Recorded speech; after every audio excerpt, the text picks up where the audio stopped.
Sobrang sarap naman ng buhay ng Mokang.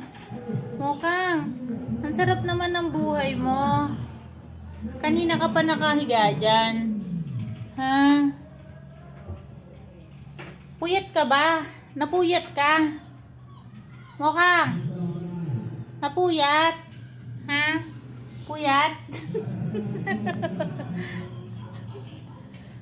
Puyat na puyat yan? Ha? Puyat? Wala nang nakaupo dyan sa higa. Ay, sa upuan eh.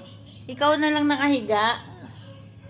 Ha? Oh, iinat-inat ka pa.